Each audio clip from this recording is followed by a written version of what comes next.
Hi, magandang araw po ulit sa inyong lahat, no? Madaling araw pa rin po dito. At ngayon naman po ay titingnan naman po natin ang situation number 3, no? I hope na napanood nyo na po yung situation 1, situation 2, bago po kayo tumalon dito sa situation 3, no? At makita po natin kung ano po yung kagandahan ng bawat situation. Mamimili po kayo kung kayo ay nasa situation 1 ba, ang person nyo ba ay nasa situation 1, ang person nyo ba ay nasa situation 2. At ngayon naman po ay titingnan natin, baka naman po ang person nyo ay nasa situation number 3. We'll see.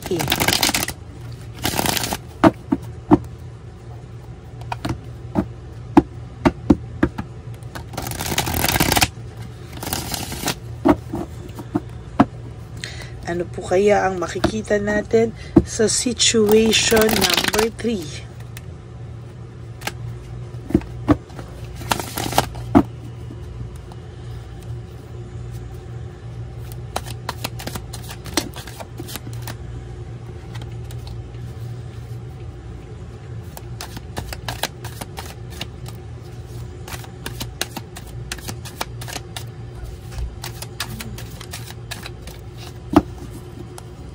Tingnan po natin ang situation number 3 naman. 1, 2, 3, 4, 5, 6, 7, 8, 9, and 10. Tingnan po natin kung ano ang makikita natin sa situation number 3.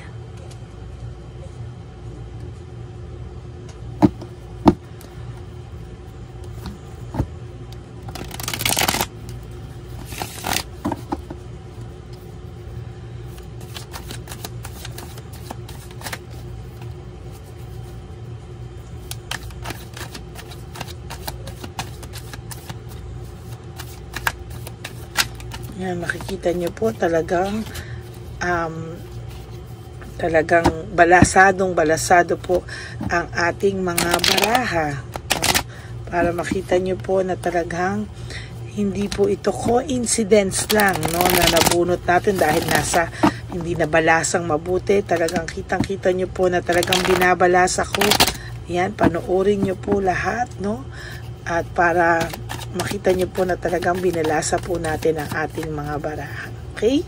Pili na po tayo ng 10 for our situation 3.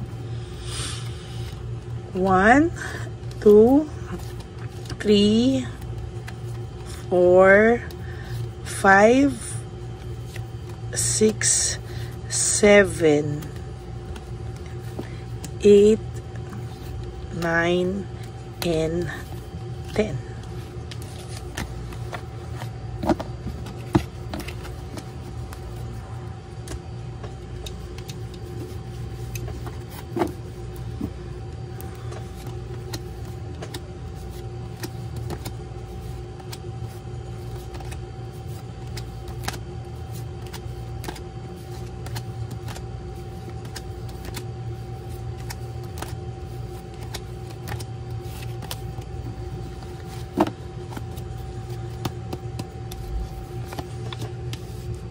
Freedom and restoring control. Okay. Ang person na po nito, maybe, no, medyo matagal na rin po kayo, and kahit papano po kayo pong dalawa ay nagkaroon ng maayos na relationship, masayang relationship, and only to find out ngayon po, naguluhan ka po dahil biglang may dumating po sa inyong hindi inaasahan na sitwasyon, hindi inaasahan na nangyari po sa inyo ang mga bagay na ganito. Nagkaroon po siya ng third party, no? Kinuha niya po ulit yung freedom and nag-restore niya po yung kanyang freedom, but hindi ka rin po niya ma-let go totally. Hindi ka po niya ma-let go totally, at hindi niya po ikaw hindi ka po niya ma-let go na parang gusto niya, kahit na nire-restore niya yung freedom niya, ay nandiyan ka pa rin po sa tabi niya. I feel that this situation is somehow freedom and restoring control, pero gusto niya nandiyan ka pala, is somehow meron po kayong communication, no, ng inyong person, ano. Ang person nyo ay gusto niya hindi ka mawala sa tabi niya. Parang ang feeling niya, no, patapusin mo lang siya sa mga ganitong pakiramdam niya, and babalik pa rin siya daw sa iyo sa huli, no? Parang ang gusto niya lang, hindi naman po pwede to, no? Parang option ka sa nangyayari dito, no? Confused po kasi siya, no right choice.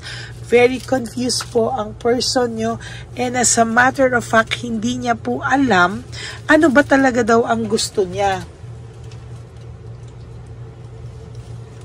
Hindi niya po malaman-laman kung ano po ba ang kanyang gustong mangyari.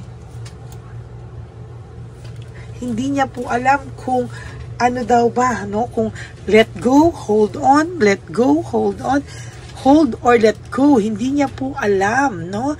Parang ayaw niya rin pong mawala ka. Hindi niya din po kayang mawala ka. And as a matter of fact, ang tingin niya po sa iyo, dapat po ay nandiyan ka pa rin po, no? Somehow, nag-sorry po ito sa'yo, pero kahit nag-sorry siya sa'yo, pakiramdam mo, wala ka na rin pong, may trust issues ka na sa taong ito, no?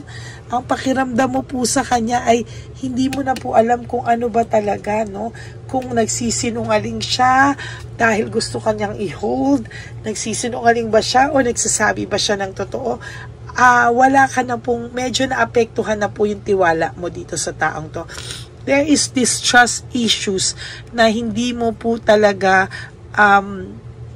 hindi mo po sa kanya talaga maibigay na yung tiwala mo, because ang pakiramdam mo po, napakasinungaling na niya sa'yo, hindi mo alam ano yung totoo sa hindi. Ang parang pakiramdam ko po sa person nyo is gusto niya pong mag-explore, and yet gusto niya nandyan ka pa rin sa tabi niya, and yet gusto niya nakasuporta ka pa din sa kanya. At kung hindi ito mag-work out, lahat-lahat is kayo pa rin daw po sa huli, na nagbibigay sa iyo ng too much suffering, grief, heartbreak, sobrang sakit po sa iyo nang nangyayari, no? Parang siya is hot and cold siya sa'yo, ikaw pa rin ang may kasalanan, kahit siya na yung gumawa ng ganito, ikaw pa rin ang sinisisi niya, ikaw pa din ang may kasalanan, and somehow, hindi niya alam, no, bakit ganyan daw po yung kanyang pakiramdam. Lagi ko itong nabubuno talaga itong fatigue, no, kanina pa, at kahapon pa, no, lagi siyang lumalabas kasi napapagod din po siya sa sitwasyon niyo. Sobrang pagod. Pagod din siya sa sitwasyon na meron siya para sa sarili niya. Hindi niya din po alam kung paano niya po ito tatahakin ng tama, kasi ito po ay parang nagbago nung napunta sa iyo, no? Pero lumabas po ulit yung ganyan niyang pakiramdam, yung ganyan niyang ugali, no? Pero parang ayaw niya nilalabanan niya. Medyo magulo, confusing tong taong to, no? Tong sa situation 3. Somehow gusto niyang makawala, pero ayaw kanyang mawala. Ang gulo, di ba? Gusto niya nandyan ka lang, and kung hindi po ito mag-work out, no, sa lahat-lahat ay gusto niya nandyan ka pa rin, kayo pa rin. Parang ang gusto niya, yung direction niya is pagbigyan mo muna siya, maglalaro lang daw muna siya or mag-e-explore, and then babalik din naman siya sa iyo, pagsawain mo lang daw siya.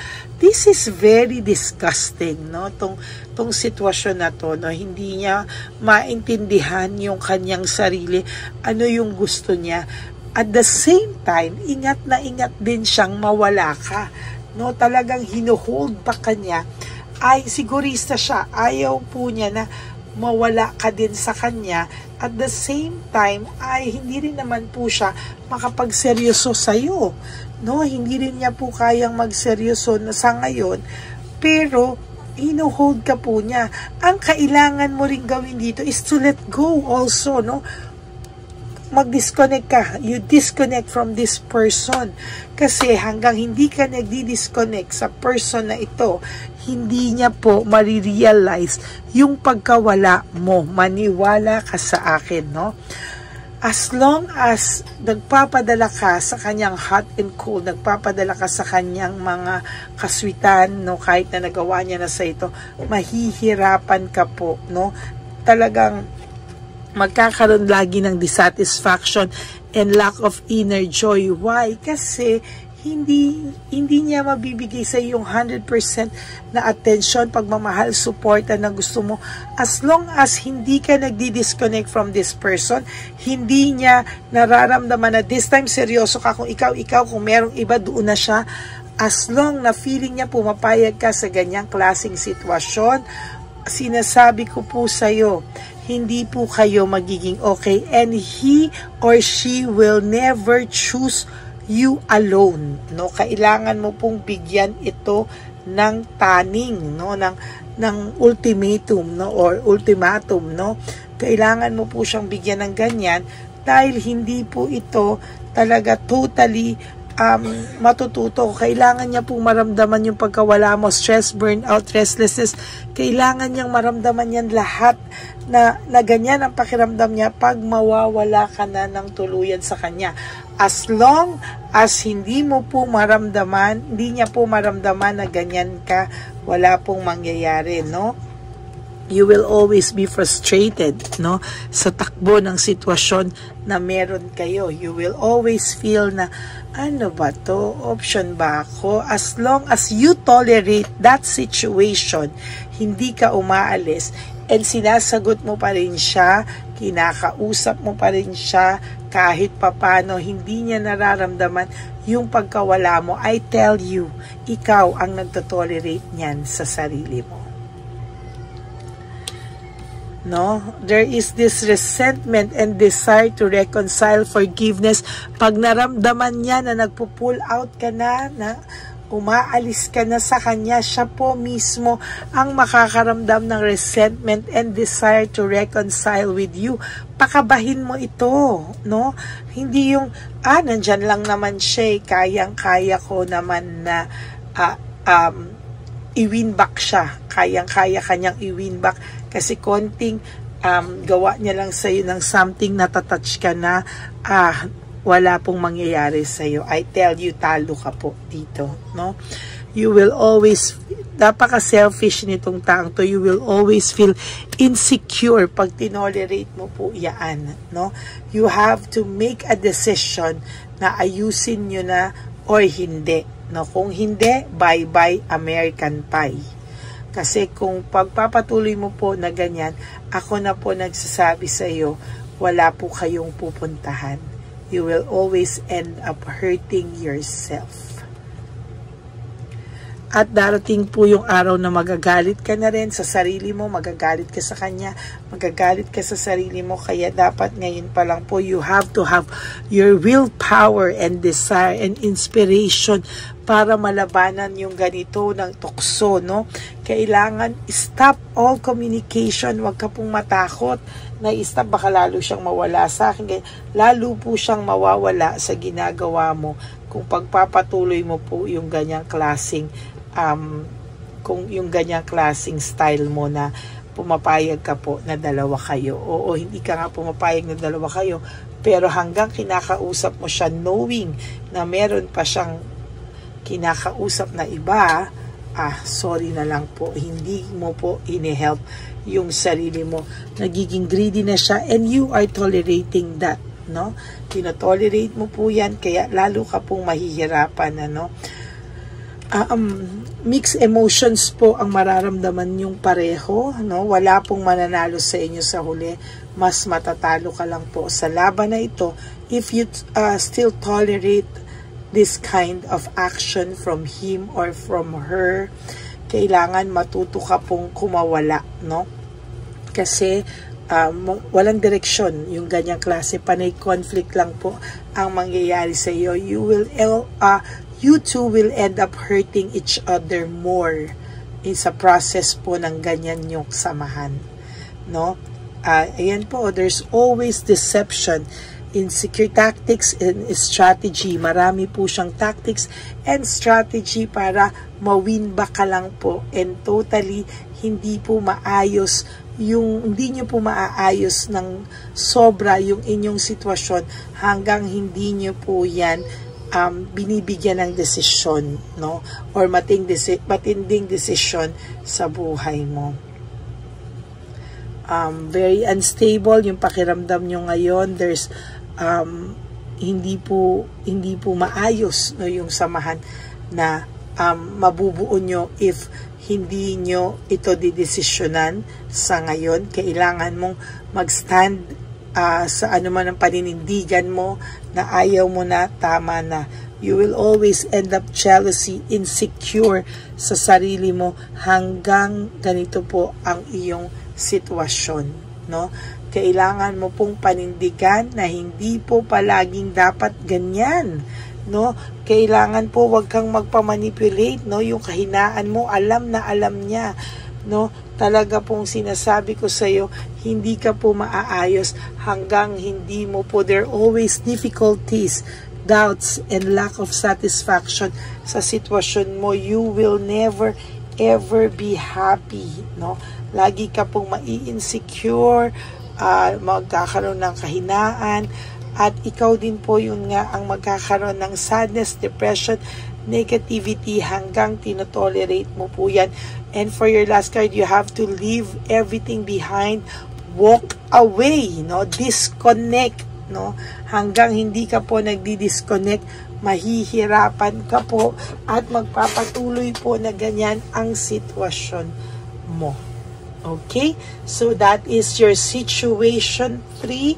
I hope na naka-resonate po kayo, and please disconnect. No, stop tolerating this kind of situation.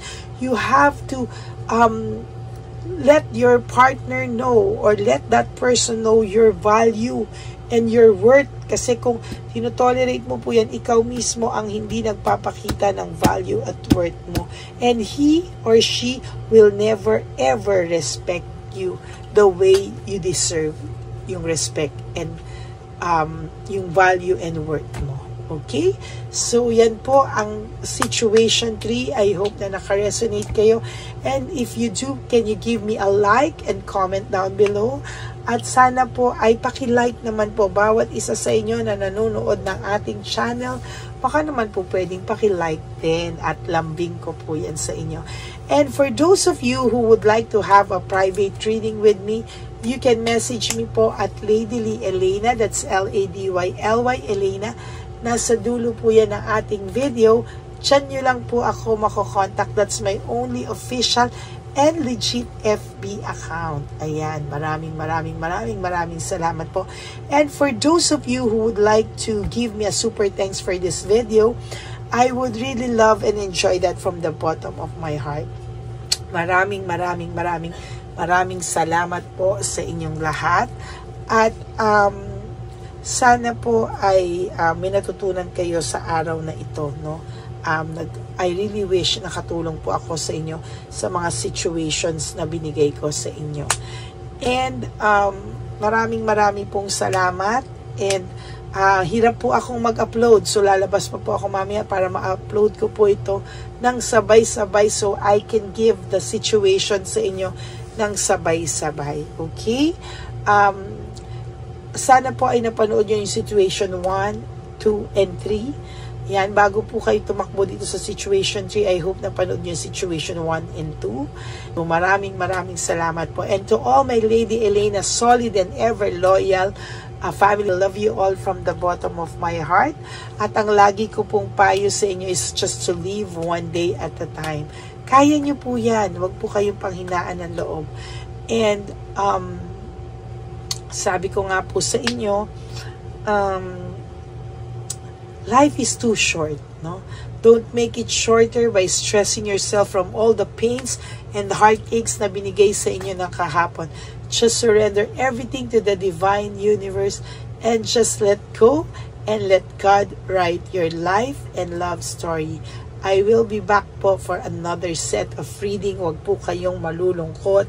Titingnan ko pa po kung kaya ko pa po magbigay ng situation 4 para sa inyong lahat. Okay? I love you all and God bless you all. I will all see you again on my next reading. Bye! Okay, update po, may nagpanggap pong subscriber natin na siya po ay magpapahula sa fake na Lady Elena, kaya ayan, hinihingan po siya na $80 at ang cell po niya ay nabigay at nakuha. Ang pangalan niya po sa cell ay Julian Albert, no? Siya po ay may cell account din, kaya mag-iingat po kayo. Ayan po, no, kung sino man po yung scammer na Julian Albert na yan, no, i-insensuhan po natin yan para siya po ay makonsensya. Kung wala man po siyang konsensya, at least po bumalik sa kanya lahat po ng kanyang ginagawa at maling-mali po yan, ano. Basahin niyo po lahat yan, makikita niyo po, ayan po ang cell number niya at Julian Albert na yan, ano, para po talagang ma-report din po natin yan na siya ay gumagamit ng cell account na Julian Albert. Mag-ingat po kayo. Ayan po yung number niya. Ayan po yung pangalan niya. Huwag po kayong magpauto. Nakita nyo naman po, no, napakalayo po ng pangalan ko sa pangalan ng pinagsesendan nyo po ng account o ng pera. Kaya mag-ingat po kayo at beware sa scammer na to. At talagang ayan po, pinost ko po ang kanyang pangalan dito para maging babala po sa inyong lahat. Maraming salamat po. At mag-ingat po kayo, paki-report po ang page na yan, ang messenger niya na Lady Elena. Maraming salamat po and God bless you all. Ayan, sa susunod po makikita niyo yung account niya na i-report niyo. Salamat po na marami. Magandang gabi po ulit sa inyong lahat. Ako po ay muling nagpapaalala sa inyo na mayroon pong lumalabas sa FB at Messenger account na fake account po, no, nang hihingi po ng $25 through PayPal at hindi po yan totoo. Huwag po kayong maniwala dyan. At pag sinabi mo po na gusto ko pong marinig ang boses nyo or makita kayo, ang sasabihin po ay magbibigay kami ng link. Buksan mo yan at pagkatapos ay makikita mo ako. Huwag po kayong maniniwala dahil yan po ay hindi totoo. Yan po ay isang malaking scam na pag binuksan nyo po ay mahahack po lahat sa inyo. Mahahack po ang inyong mga personal details. Lahat ay mahahack. Ako po ay nalulungkot na ito po ay nangyari, ngunit sa talagang may mga tao pong masasama at may mga tao po talagang hindi makatiis na hindi gumawa ng masama sa ibang tao. Pero maging aware po sana kayo, tulungan nyo po ako, i-report po natin yung fake na yan at sa FB para siya po ay mawala na at wala na po siyang mabiktima pa, no? Nandyan po lahat ng details at maraming salamat po sa inyong lahat. Maraming salamat po sa inyong lahat at mag-iingat po kayo.